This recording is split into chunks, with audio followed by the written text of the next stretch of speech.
ವರ್ಷ ಫೆಬ್ರವರಿಯಲ್ಲಿ ವಿಧಾನಸಭಾ ಚುನಾವಣೆ ನಡೆಯಲಿದೆ.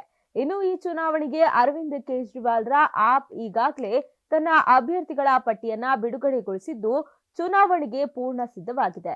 ಸದ್ಯ ಬಿಜೆಪಿ ಸಿಎಂ ಅಭ್ಯರ್ಥಿ ಯಾರಾಗಬೇಕು ಅನ್ನೋದರ ತಲಾಶೆ ಶುರುವಾಗಿದ್ದು, ಮಾಜಿ ಕೇಂದ್ರ ಸಚಿವೆ ಸ್ಮೃತಿ ಇರಾನಿ ಹೆಸರು ಮುಂಚೂಣಿಯಲ್ಲಿದೆ ಅನ್ನೋ ಗಾಸಿಪ್ ಕೇಳಿ ಬರ್ತಿದೆ. ನವದೆಹಲಿ ಕ್ಷೇತ್ರದಿಂದ ಸ್ಪರ್ಧೆಗೆ ಇಳಿದಿರುವ ಆಪ್ ಸಂಚಾಲಕ ಹಾಗೂ ಮಾಜಿ ಸಿಎಂ ಅರವಿಂದ್ ಕೇಜ್ರಿವಾಲ್ ವಿರುದ್ಧ ಕಾಂಗ್ರೆಸ್ ಪಕ್ಷ ಈಗಾಗಲೇ ಮಾಜಿ ಸಿಎಂ ಶೀಲಾ ದೀಕ್ಷಿತ್ ಪುತ್ರ ಸಂದೀಪ್ ದೀಕ್ಷಿತ್ರನ್ನ ಕಣಕ್ಕಿಳಿಸಿದೆ.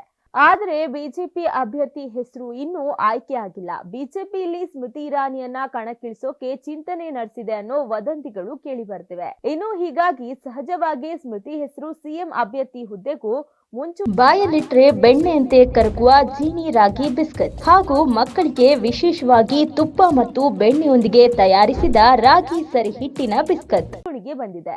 ಸ್ಮೃತಿ ಅವರನ್ನ ಪ್ರಚಾರ ಸಮಿತಿ ಮುಖ್ಯಸ್ಥೆ ಮಾಡೋ ಇರೋದೇ ಕೂಡ ಹೈಕಮಾಂಡ್ಗೆ ಇದೆ ಎನ್ನಲಾಗಿದೆ. ಇತ್ತೀಚೆಗೆ ನಡೆದ ಲೋಕಸಭೆ ಚುನಾವಣೆಯಲ್ಲಿ ಅಮೇಠಿ ಕ್ಷೇತ್ರದಲ್ಲಿ ಕಾಂಗ್ರೆಸ್ನ ಕಿಶೋರಿ ಲಾಲ್ ಶರ್ಮಾ ವಿರುದ್ಧ ಸ್ಪರ್ಧಿಸಿ ಸೋತಿದ್ದ ಇರಾನಿಗೆ ಇದುವರೆಗೆ ಬಿಜೆಪಿಯಲ್ಲಿ ಯಾವ ಹುದ್ದೆಯನ್ನು ಕೊಡಲಾಗಿಲ್ಲ.